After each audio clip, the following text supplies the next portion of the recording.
Hey everyone, how's it going? Octopus here and welcome back to Union Cross. So, 0.2 Donald and Goofy, guys. This is the high score challenge medal. I have enough to gilt it and put 2 traits into it. I got 1, 2 right here. I'm really looking forward to this medal. If you guys don't know, the comparison to this medal is Illustrated Terra B. Illustrated Terra B is an upright power, but it does exactly what those guys do. And mine was boosted. My Illustrated Terra B is boosted and does a ton of damage. Raises power strength by 3 for 1 turn and lowers enemies' general defense down by 1 turn as well. Just like the Kingdom Hearts 0.2 Donald and Goofy, this guy is going to do a ton of damage. High multiplier, great buffs. For traits, guys, let's start off with traits. I really want to see double negative 60s. Not necessary because of how much general defense down it already has. So I'm in between extra attack and double negative 60s. 1 extra attack will give me 6 magic strength and 2 general defense down, all in 1 medal. That is amazing, especially when you're copying it or you already have like all your other general defense down. You need some kind of magic buff. This guy is golden, but he takes care of himself. He can buff himself and lower the enemy's general defense down. This medal is a standalone medal. The only downside is that it's single target, but there is quests where you have to fight stuff one-on-one. So very high multiplier. It's going to be a great guild, tier 5. It's not tier 6, but it's still tier 5. So personally, double negative 60s, extra attack, and then plus 1000. Everything else is a no on this medal. I do not want to see anything else. I only have 2 chances. Just like every other high score challenge medal, you don't have choices. You only have 2 chances, and you just got to be super lucky. So, as for that, the skill I'm going to put on him is obviously going to be attack boost 4 max and SP gauge 2. If ever SP gauge 1 comes out with it, then I'll put that. Or I can put attack boost 5 and go for RNG once the Coliseum's over. And then later on, if he's still one of my main medals, which he can be, that multiplier is huge, and those buffs plus debuffs are really good, I might throw attack boost 4 max on him as well. But let's see what kind of traits I get out of this. Again, I'm hoping for those negative 60s. This is going to be like one of those nerve-wracking moments because high score challenge, guys, it's just, honestly, I think it's unfair that this becomes pre-orbed. You guys spend money. You buy the VIPs, you spend all your days farming this. This should not be pre-org. We should get the chance to re-roll. Just like buying the VIP, we have all the chances of those medals separate.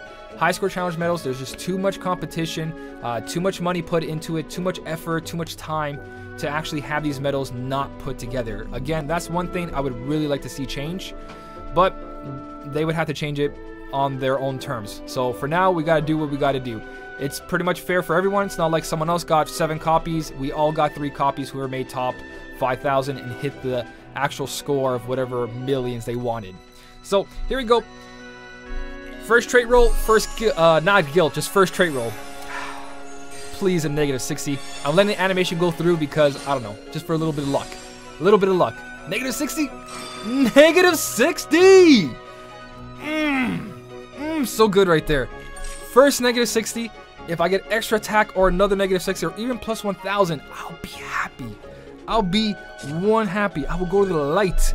All right, last chance, guys. This is the guilt. It's not a guilting campaign. Magic mirrors are in the game. There's a ton of them, so I'm not worried. If he turns out really good, I'll throw the magic mirrors on him. But 144%. Who needs magic mirrors? Not this guy. Oh my God. Okay. I need 1 more negative 60 ground. Do not double arrow me, please. Poison resist. Oh. It's okay. That's okay by me. 144, so I need 6 mirrors on this. 6 mirrors is not that bad. I'll throw it just because he is pretty good. Negative 60 might come in handy later. I'm not going to throw the... You know what? I can even throw the chips on there if I wanted to. Let's get him to 150%. Get that extra Nova. 5 extra Nova right there. Puts me at 772. A 5.20 multiplier. A negative 60 on him, which is going to be amazing. There's a lot of enemies where I would just love to hit with this guy right now. A lot of power enemies that are aerial, so this is totally fine. I got tons of these, so why not? Let's throw them on. Let's get this guy an extra 1000. I'm not going to put attack boost on him just because I'm not 100% sure on using him yet, so I don't know if I want to put attack boost 4 max on him or if I want to put an attack boost 3 max SP gauge 1 because I just got a ton of those. I just got a whole bunch of those. So level 94, Level 100 out of 100. He has a strength of 7,366. Beautiful medal. I'm going to go put him on. Actually, I already have him on the proper Keyblade. I'm going to go to Coliseum. I'm still top 100 in the Coliseum. And really, really high. I'm almost in tier 15. I got another 175 rounds to go to tier 15. So these enemies got plenty of HP and defense. So this should be good. There was a Gargoyle Knight over there. I think we should go hit that Gargoyle Knight. Or at least I want to anyways. So let's go to this round. Let's hit that Gargoyle. Gargoyle. I feel like I'm saying that so weird. Alright, so we got AC Xion with attack boost 4 max. No traits on her. So this is what she's going to look like without that. Now, I don't think the Gargoyle actually counts for aerial because he is a statue. So I'm pretty sure he's a ground enemy. But we're going to try it out anyways. Let's see what happens. I do have my key art 8 on there, I believe. I think that's 8. 8's the one that does 2 magic up, 2 magic defense down. So that should give me some good buffs for him, along with his +3. And already the AC Xion's going to get another +3 as well. Alright. So is there an aerial? That balloon thing's an aerial, so I guess I could hit that aerial with them afterwards. But let's use AC Xion on the statue and see what kind of damage we can do. That is not bad at all. That is really good. This is a level 1,396 enemy. That's actually really good. Let me throw a Nova there. Let me see if I can just crack that guy open. Over 7. Now let's use him without any buffs on a 2.5 multiplier, hitting that aerial guy right there. Solid medal, guys. Solid medal with the proper setup and the proper enemy. A single target. This guy is just like Illustrated Terror B. He will destroy whatever is in front of him. The giant raid boss, forget about it. You know what? Let's go look for a giant raid boss right now. We do have the Proud Plus quest, and I'm actually really excited to use this right now. Let's go to Power.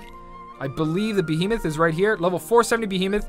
It's not as tough as I would say Coliseum. Coliseum's defense on those enemies are way higher, and that's why I needed so much general defense down. So it probably would have been better if I brought a better setup here, like more magic buffs and more magic defense debuffs on the enemy.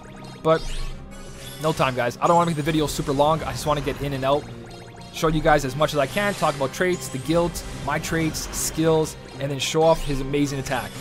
So HD Xion has attack boost 4 max. She's on a proper multiplier. She is tier 6 though. She does a little bit more than what he's actually supposed to do, but it's still pretty cool. He is doing 208,000 per hit. That is over 6 hits, guys. Plenty over 1 million damage. Way over 1 million damage. Solid medal, 1,208,000. More than that, actually. And let's see what he does by himself on a 2.5. 94,000 per hit, guys. That is a solid medal. Just look at that. This Behemoth is almost gone. The power curve is happening. Like, it's just happening. This is not guilted. I don't think I'll be able to finish it off. I'm going to try anyways. No, definitely not. But there you go. There's my medal spotlight of Kingdom Hearts 0.2, Donald, and Goofy. I am probably going to use them when I get stuck in Coliseum at a certain point. Just because if I hit some single enemies and use that -60 aerial, I can really do some damage, like easily. I just gotta put that attack boost 3 or 4 max on it if I really want to. Just before we finish this off, there's like a couple Keyblades which he works really good on. Again, if he doesn't get guilted, he's not useless, especially if you guys got 2 copies and you got extra attack on there. Very good buff medal. If you guys do use Moogle Glory, he can fit right there, possibly do some damage, but definitely he can buff the rest of this here. If you guys have that HD Xion, he'll do his damage. AC Xion will copy your reverse magic and get all the buffs from the Kingdom Hearts 0.2 Donald and Goofy. So your Donald Goofy will buff this Keyblade easily, especially if you have a Key Art Sky like I do here. You're all copying magic, so basically your Moogle Glory becomes a fully magic Keyblade. So having your 0.2 Donald Goofy right there will do tons of damage for the rest of your Keyblades. And obviously we have the upright Keyblade counterpoint. You can sit a nominate right here and then put your 0.2 Donald Goofy as there as well. Let me just go grab that just to show you guys. There's lots of setups on this. Basically, right there and right there. Boom. Plenty of damage right there, guys. Mine is not maxed out. It's only level 28 counterpoint, but perfect example. Again, you can do that Triforce Kyrie or Triforce Tifa and Aerith to get all the general defense down you need, along with tribute buffs. Mix and match your debuffs and buffs, and these two right here will do so much damage. So much damage, guys. Again, for these medals that have the utility on them, the buffs and debuffs, they don't need to go on the proper slots. They don't need to fit on an upright magic. You just put them wherever you need to put them. Like, you see how there's a reverse magic here? Stick them there just to buff your other medals. Give them 3 magic strength and general defense down on the enemy. The whole thing is either you guilt him and he's your main attacker, or you don't guilt him and you can put him on the first slot of Moogle Glory if you really wanted to. Basically, wherever you use a magic medal, put him there to buff that magic medal, even the 3 wishes. But yeah, plenty of Keyblades for him. If he's not your main attacker, slap him somewhere. Main attacker, look for the highest multiplier of the Keyblade. But that's all I got for now, guys. So as always, thank you so much for watching. Keep on smiling, and I'll see you in the next one.